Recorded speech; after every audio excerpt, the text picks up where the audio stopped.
The story begins with the main character Miyabi suddenly plunging into a memory of his childhood. He had a dream. Even in childhood, he was fascinated by architecture, and then he came across a game in which he could realize his dream. He took to designing, and building and did not stop until he found it. Finally, he built the building of his dream. He built it perfectly. When the protagonist logged into the system, it inferred that it was not the first time. In him arose the feeling that, thanks to him, another family had appeared. The main character exclaimed happily, "Today too." These scenes have long since become routine for him. This is the idea to turn dreams into reality.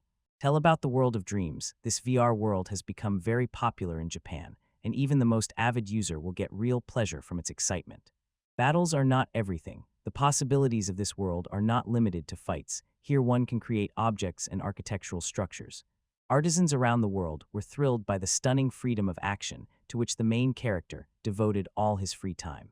He was also in that business. He was one of them, and when he finally built the house of his dreams, it turned into a big nest for lovers. At first, these couples annoyed him terribly. He wanted to shout at everyone, "How long are you going to keep doing this?" But over time, he got used to it in life. He was just an employee of the company. Isn't it a miracle that a person like him could create something here that would make so many others happy? Grateful lovers often told him this. They hoped he would find a wonderful wife too and thanked him for his work. The hero thought contentedly, "Isn't there something to be proud of here?" He wished happiness to everyone. Suddenly, a notification about a message appeared on the screen. The main character looked and thought, a new letter, but it didn't look like information about another marriage at all. He looked at the sender and was surprised. Was it from the management? It was still too early to announce the event results. The management sincerely thanked him for that wonderful architecture, thanks to which so many people found their love. The management thanked him for uniting people. Together, the main character, embarrassed, thought, could it be that he was assigned the role of Cupid?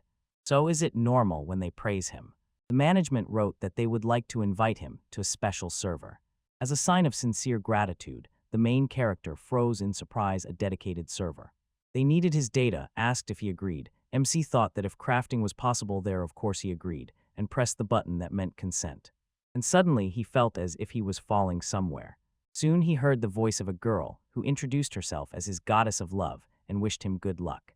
When the main character opened his eyes, he saw that he was in some forest. He scratched the back of his head and thought, "It seems I lost consciousness. What is this?" A strange server entrance. Suddenly he heard some noise and thought in surprise, "What is this?" Someone told him, "Don't move. Let him shift this burden onto them." The main character saw a group. He saw armed people and thought in surprise, "Are they robbers? Do such even exist in the world of dreams?" Maybe this is some new update, but if so, it looked very realistic. A cart was standing on the road. The road is exactly the one where bandits would lie in wait. The main character. Suddenly he saw Lisa. She was peeking out from behind the cart. The girl suddenly appeared from behind and turned her. Focus on the main character. The main character's thought in surprise, she looked at him, and he felt that this was the beginning of some adventure. What should he do in such a situation? Maybe he should distract them. If so, then why is he sitting under the tree? MC jumped out of the hiding place and fired at the bandits. What are they doing here? The gang leader looked at him intently and whispered to his friends, "It seems someone here is looking for trouble. Let them kill everyone here," thought the main character confusedly. Maybe he was mistaken. At that moment, Liz used her magical skill, and large stones began to fall from there. "Sky," she smiled at the main character and thanked him for it. Help! The stones exploded as they fell, destroying that. Bandits. The fire barely touched the main character. He shouted, confused by this. And he thought in surprise, could this be pain? He could not believe it. Even if the game seemed completely real, it was just a game. It couldn't harm. Something was wrong here. Protagonist looked around. He saw real mountains and forests and thought that it looked more like the real world. Liz waved her hands and said, "That's it." All the bandits were sitting on the ground, tightly tied with a rope. The girl looked at him and said that, in her opinion, they should be handed over to the city, then caught herself and added that she hadn't even introduced herself to him. Liz said her name and apologized for dragging him into all this. He smiled lightly, reassured the girl that everything was fine, and also said his name. He exclaimed excitedly, "What an interesting fight." He was participating in it for the first time. Liz laughed and said, "Really?" She became serious and embarrassed, asked him, "What did you say? Is this your first fight?" The protagonist confirmed that it was. She, surprised, asked further, "Are you an adventurer or an ordinary person?" Liz looked guilty and apologized to him, and the main character froze in surprise. What was she apologizing for? The girl answered him embarrassedly. She thought he had combat experience. He just seemed like a real adventure. She evaluated his appearance and saw the top and bottom of the clothing 5 stars, but the shoes only 2, and the resemblance to that traveler also had the same clothing ratings. He became embarrassed and apologized to her for misleading her. Liz asked him if he was heading to Angela, and if they were going the same way they could go there together. He exclaimed, really, she would help him so much because without her he was a bit lost. He asked to wait a little. He needed to finish one task, and Liz replied that she would agree at least for a short time. She asked him not to go far, and the protagonist thanked her and promised he would return soon. Having moved to a safe distance, the hero gathered stones and dry branches and thought that this would be enough. No matter how hard he tried, he could not remove the VR headset. There were no more doubts. He found himself in another world. Liz, looking at his preparations, wondered what he was doing here, and the main hero realized he had to behave carefully so as not to arouse suspicion. He lost consciousness but managed to read a letter that came to him. It thanked him for bringing people together, wrote that thanks to his architecture so many couples found love, and informed him that they wanted to transfer him to a special server as a sign of sincere gratitude, but for this they needed his data. The letter asked him if he agreed to this. To answer, he was given 2 options: consent or refusal, and the main hero pressed the agree button. He decided to first see what he was capable of and tried to activate the inventory. It seemed that in the dream world this might work, but he was disappointed. This suggested that it did not work in this world, so there must be another way, he thought. Maybe everything here was much simpler. Perhaps it was enough for him to just think. The hero mentally summoned the inventory. Suddenly, he saw himself in a bright tunnel that looked like a wooden structure. Suddenly, a system tablet appeared in his head with a list of types and quantities of materials available to him. The hero quietly laughed. In the dream world, everything was a bit different, so what to do now? Maybe now he could only interact with the inventory in his head, the branches and stones he collected too. Well, then he smiled. This interested him. There was one more thing he could try, and he thought about crafting. In a moment, a table appeared before him. He noticed this with surprise. Is there automatic item creation here? Very convenient. No need to do everything yourself, like in the game. He receives. The item recipe could be obtained just by thinking. The hero looked interestedly at the system tablet and thought that there were some differences from the game, but overall everything works the same as in the world of dreams. Ben. The next thing he needed was a stone axe. The main hero looked. Came across the recipe for making an axe and immediately understood. It is suitable not only for chopping wood, but also as a weapon. Such an item is a real salvation at the beginning of the game, and the recipe required 10 branches and 10 stones, so he decided that with the available materials he could definitely make a stone axe. He imagined the production process. Eventually it turned out he had axonism. Hands, he exclaimed. Done. Now he needed to check how it works. With one strike of the stone axe, he instantly chopped down a tree, leaving only a stump. The main hero thought with satisfaction, that's it. He was surprised to see that items assemble themselves, and this pleased him very much. McLaugh. He thought, chop 3 times and you can rest. Now he understood that he could live well and measuredly in this world. He gathers materials and crafts things he likes from them, and also indulges in adventures and enjoys a lot of fun. He will simultaneously enjoy a measured life and live in a house that he will build with his own hands. Or maybe he will even start a family. He vividly imagined how he would play.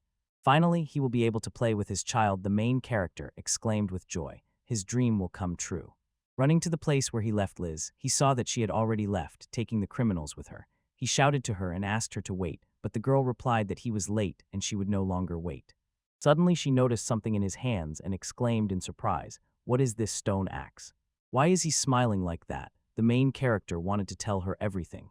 He realized that he had to be more careful, so he told her that the axe could become his weapon. Liz admitted that she was already scared.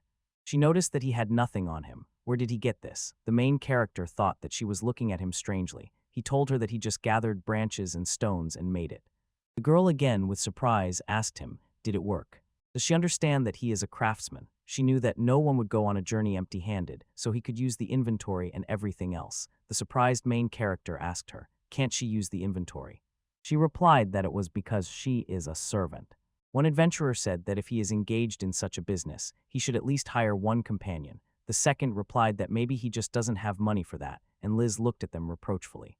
She reproachfully told them how rude it was to talk like that to a person they just met. The main character replied to her conciliatorily that everything was fine. She should not be angry with them. He considered them quite ordinary people, just a bit rude. The first adventurer shyly apologized to the main character and expressed hope that he had not offended him. the main character smiled businesslike and assured that everything was fine. He had no reason to worry they were about to move on. Liz offered MC to put his luggage in the cart, to which she gladly agreed. She started talking, and now let's go. Her second assistant led them along the moon, showing them the way step by step. They ran into goblins who were about to attack their cart, in which there was a woman. The woman they were escorting was there. Liz and her allies quickly dealt with the monsters and calmed the poor woman. Liz said to everyone with admiration, "Let them. Just look at this Angeline spread out before them, as if on the palm of a hand." And after some time, the travelers approached the city, and the hero noticed with surprise how huge the gates were. They stood by the gates, and just their appearance caused anxiety. The main character thought, after all, this is a big city, and the security here is serious. When the travelers approached the gates, a whole squad of guards lined up before them. The hero shouted at them in panic. They hadn't done anything special, right? Liz looked at him in surprise and told him to calm down. This is a routine procedure. She added that it was not that simple. To catch those bandits who were brought here, the head of the night. He stepped forward and decisively declared that he was the commander of the Angulum warriors and that he needed the leader of this squad, named Liz. The main hero awkwardly thought that they had come to surrender the bandits, and then Liz appeared a veteran. The girl stepped forward and told the commander that she was exactly the one he was looking for. The commander asked for permission to check her seeker card, and Liz handed him the document. The commander asked her if she was a C-rank adventurer, the leader of a 6-person squad. Right, their second warrior said that she was not an adventurer. The protagonist turned to her in surprise. The leader immediately corrected himself, or rather, Liz, the adventurer. He said that it was true, she was their leader. The girl told him, "Don't be so surprised. There is nothing you can do about it. By an unspoken rule among adventurers, the leader is the one who has the higher rank." One of the adventurers confirmed that she really helps them a lot. The first traveler added that she is a true master at tracking their enemies. He apologized to her. He was surprised to learn that the leader turned out to be a girl, however, even if adult adventurers. Everyone obeyed her. She was simply incredible. Liz was embarrassed and noticed that it was indeed so. The main heroine noticed that she was so shy. Amanda told her that later they would take those bandits and repeated it again and again until the words became almost a mantra. They will take those bandits. Thank you very much for your time. See you in the next video. In the guild, they could get a reward for their capture. Liz told him that she understood. A woman they had rescued on the way approached them and sincerely thanked them for the rescue. Liz told her that now she could safely sell her goods wholesale. She was delivered whole and unharmed. The travelers said they would go there. It seemed that everything would be fine between the two of them. Liz and the main hero said goodbye to the travelers. The main hero turned to the girl. He asked her if he could ask her one question. She was surprised. What did he want to ask? He answered her that he needed an ID to enter the city, and she agreed it was true. But he should not tell her that he lost it. Maybe it is in his inventory. The main hero admitted to her that he had no documents at all. Liz was surprised, but said that then he would have to pay for it. It would cost 5 bronze coins. The main character, puzzled, noticed that he had no money. She looked at him with surprise. What could this mean? The hero confessed to her that he is a unique case. He has neither money nor documents. The girls. This did not bode well for him. You rushed to the guard and begged him for help until something heavy hit him on the head. The main character added that if he, as a guard, allowed Liz to act this way, Angelum would have turned into a lawless zone. Liz changed her mind and said she would not touch him. Later, he was issued a temporary pass for only 3 days and was told, if he wants to stay longer, he will have to get an ID card for adventures. When the allies entered the city, the main hero sincerely thanked Liz for her help. And for expenses, the girl said that she simply lent him this money. He will return it to her as soon as he can. She added that she will make him do it. With all the conditions, the main character noticed that he understood her. He thought that Liz gave him 2 conditions. The first thing was that he had to register with the Adventurers Guild. It seemed that only this way he could gather a team, and the guild would find out where it was, and the whole point was to prevent him from escaping. He had to gather materials for crafting as quickly as possible and managed to register in the guild. The second condition was that he worked for her for a certain time. Walking through the city, he could not help but admire the blacksmith they passed. When Liz expressed her request, she also asked him to help with the luggage, and the protagonist wanted to explore the city. He lagged behind her, looking around. The girl called him, and he apologized to her, explaining that he was just looking at the shops. He thought the fights would be tough, but if he took a position then. He thought everything would somehow work out, and lost in thought, he didn't even notice the blacksmith from an ancient family named Weiss watching him closely. When Liz led him to some building, the protagonist thought in surprise, could this be the end? Didn't they have to go to the Adventurers Guild? The protagonist looked around. Hotel, hall, reception. Liz told him the first rule of adventure is to take care of a place to stay. Hotels fill up quickly, so she had to hurry, and the luggage was too heavy. The receptionist named the price 5 silver coins per night. The protagonist caught himself thinking, ah yes. Of course, he gave her the required amount, and thought it was good that he had borrowed some money. The MC noticed. 5 silver coins. 1 gold coin equals 10 silver coins. Accommodation in a business hotel cost 5,000 yen, but 1 gold coin is 1,000,000 yen. Copper coins the fee for entering the city, 2 gold coins for expenses and lodging. Now he owed the girl who was younger than him. Although she was an adventurer, she was still a thorn in his finger. However, you must repay all the help she gives him. After some time, they finally reached the Adventurers Guild. Upon entering, the main hero was surprised. Among the adventurers were beastmen, elves, and many other races. Liz was closely observing his reaction. He noticed that the Adventurers Guild was the same in all cities. Was he seeing it for the first time? He thought shyly, but he knew them from games. Liz then advised him to approach Eleonora and tell her about the escort order. Approaching Eleonora, the girl noticed that it had become colder and that more care for health was needed. She greeted Liz and thanked her for the hard work in escort. Liz shyly responded with gratitude for such words and care, and the main hero, looking at Eleonora, was amazed how beautiful she was. Finally, she noticed the main hero and asked who the young man next to her was. The hero gladly introduced himself and added that he had come to register as an adventurer and to help Liz. He bowed before her like a true gentleman and said that he was very glad to meet them. Eleonora thanked him for taking such good care of Liz. She gave her name, added that she worked at the Adventurers Guild, and was also very glad to meet him. The hero was embarrassed when talking to her. Liz quietly teased him. Was it just her imagination, or had his nose grown a little? She was told that these were only the very first basics of greetings. When they first met, there was simply no time to introduce themselves, right? Eleonora turned to the main character's companion and told her that she would take her adventure card, let her wait while she looked into this request. She looked at him and said that he would have to fill out a form, handed him the registration application form. He took it and muttered, "All right, adventure, registration," looked at the document and realized that he had never seen such letters in his life but still understood everything. Probably this is the effect of being transported to another world, thought the main character. The adventure ranking system had only 7 levels. They increased along with the level advancement. Beginner adventurers had ranks F, E, and D. The middle category covered B and C, and the top ranks A or S. Everything depends on the contribution of requests and guilds. The adventure card also confirms identity and serves for depositing money. Like in a bank, carrying all cash on oneself is unrealistic, otherwise one would have to pay a commission. He finally realized, you also have to be polite. You need to understand how important cooperation is, and all this is written in the rules it is. It seems adventures are not very human. Liz looked at him in surprise and said that he needed to read everything carefully. He told her that he had already done that. The hero remembered how, when he was hired in his previous life, they told him, if you don't read the contract carefully, you won't find out what might happen to you later. Liz noticed that 99 of people do not read at all. Of all her friends, only she read everything carefully. The main character smiled. Come on, he doesn't believe in that, Eleonora laughed. She said she wanted to thank him for reading the contract so carefully, added that Liz knew about it and that she was a serious girl by nature. The main character, who is filling out the form in relentless routine, is right. He is going through hard times now. Suddenly Liz, who was watching him intently, froze. They asked him what it was. The main character glanced and swore. He wrote his name in Japanese without thinking. That's it, now he will die. Liz told him that in the specialty field he should write the word system. The hero sighed with relief. Was he spared? Liz noted that long-term orders and escorts complicate holding weapons and armor. Isn't that so? For now, assistants are hired only temporarily. Protagonist was glad that it did not concern him and did not require speaking Japanese, so he asked Liz if he should stand at the end of the group, and she replied yes, adding that it does not mean he will not participate in the fight. He will carry water and cook food, and thanks to this, the camp guards will have it easier.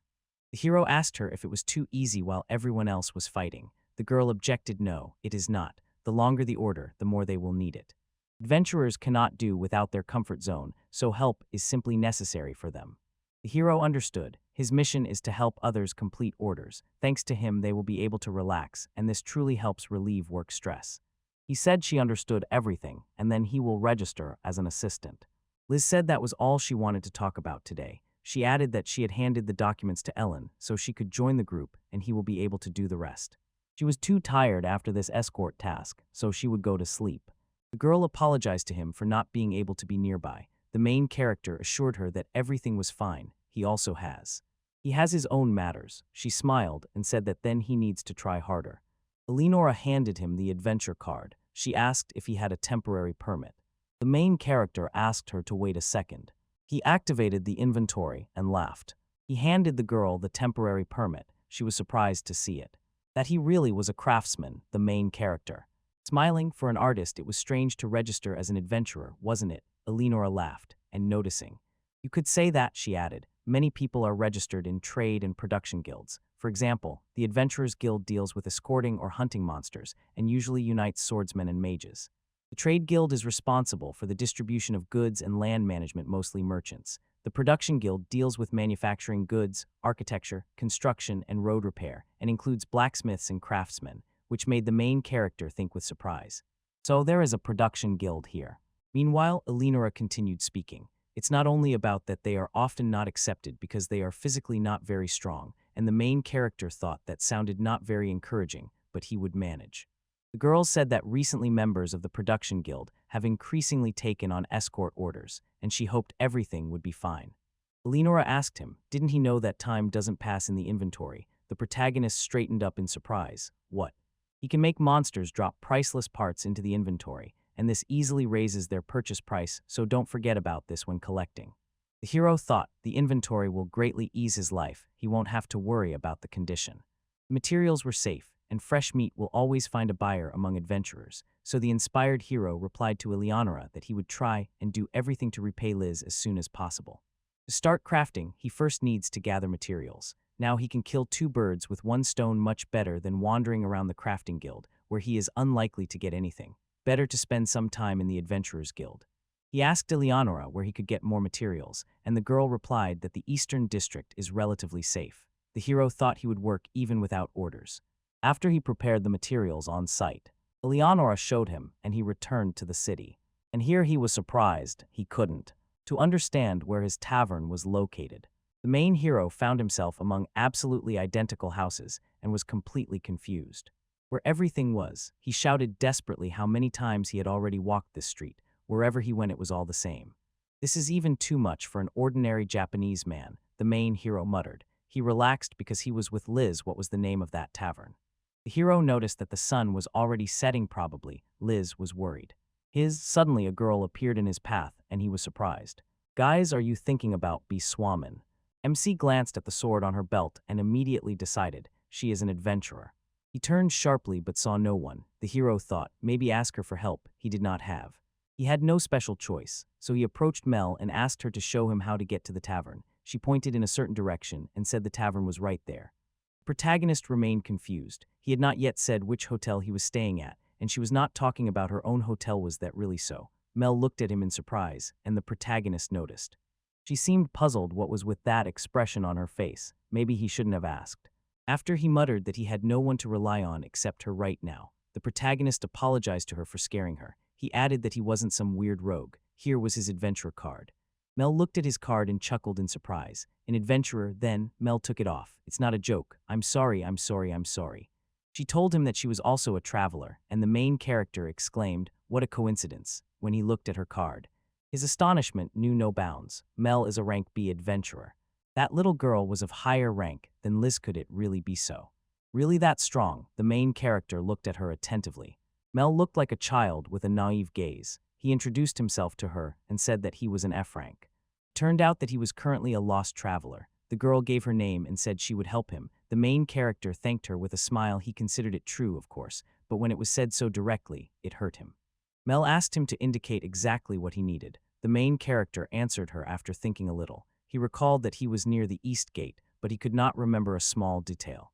Because he was talking about an adventure he knew, Mel directly asked him, is this girl familiar to him? The main character said with surprise that he knew her, and it was so. She was about his age. He wanted to add something, but Mel said she would show him where he needed to go. MC was confused, followed her, and in a moment she showed him a building and said that it was right here. She wrote. The protagonist simply froze in surprise.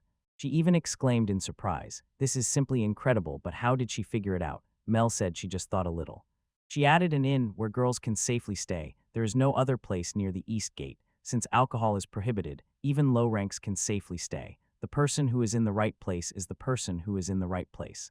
Thank you very much for your time, and I'll see you in the next video. The antagonist again asked in surprise, low ranks, did Liz really think about his safety?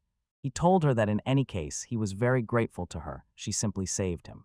Mel wished him luck, addressing him by his title. The hero smiled and noticed that his name was Miyabi. Mel obediently wished him luck again, calling him Miyabi, and he thought that she had definitely just forgotten his name. But the main hero told her that he wanted to thank her. He asked her to wait a little. Mel exclaimed with delight again, thanked her, and then would wait for him. The protagonist wondered whether to repay her with money, but he had no money. He decided to take up crafting and create a thing that would make her happy. He managed to gather a pile of wood in the forest. In the forest, he easily chose the log he needed. Manist started disassembling the material. This was another feature of the extended inventory. Material in the extended inventory can be automatically disassembled. Mal watched his actions with surprise. The main hero made a beam from the log. Now he had to take up magic. He used a crafting skill, and the material instantly spun before the main hero, taking a certain shape. During the magical processing of the material, the most important things are thoughts, habits, and feelings. It was easy. It was easy for him because he always conducted this process in such detail. Finally, he wipes the sweat from his forehead. He exclaimed that he succeeded. He gave me a wooden toy cat. The main character noticed that it was a trifle, of course, but it was all he could count on. MC was surprised to see Mel gently stroking this plush kitty. He noticed that she seemed to like it. He thought he had created so many wonderful things in the game, but they all remained only virtual data. MC looked at the happy man and quietly laughed. He was pleased to make such a gesture. The next morning, the main character woke up from a terrible cold and goes downstairs. Rubbing his body with his hands, he noticed that there was neither a stove nor a fireplace here, and the futon did not warm at all. The main character remembered that it was time for breakfast and met Liz downstairs. She was also wrapped in a warm robe, but was still shivering from the cold.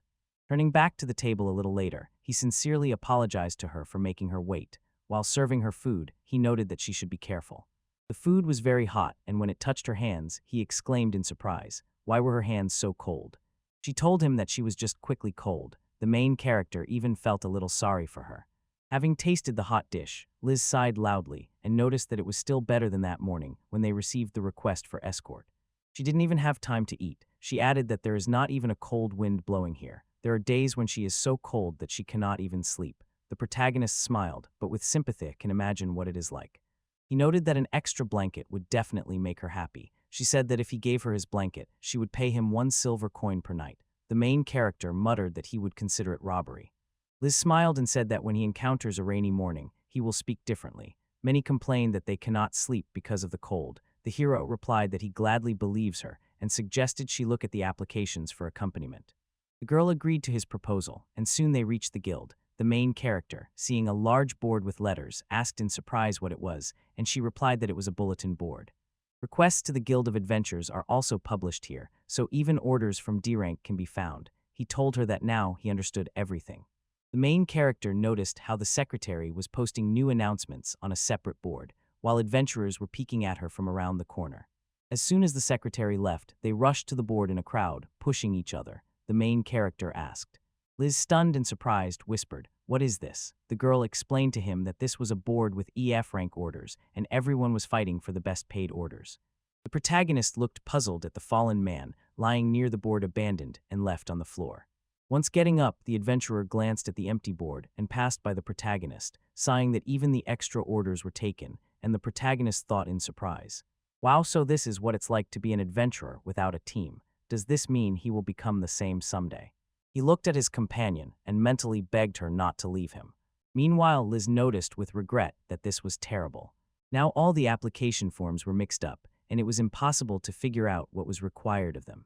The protagonist saw her sorting through the requests and attaching them by rank. He joined to help and said that she was truly amazing. The girl was surprised. Where did he get that from? The protagonist blushed because of his confession and, to change the subject, asked her about the orders. She told him that it would take some time, so they had to start immediately. The protagonist could not even imagine. They saw him only after the traveler muttered, "What kind of orders are these anyway?" And it was then that Liz said she had found a request to tame a ground sheet. She continued, the reward was decent, but no one took the order. Did no one notice this? The protagonist looked suspiciously at the adventurer standing in place, and Liz read the application text. 3 ground sheep were spotted on the western plain.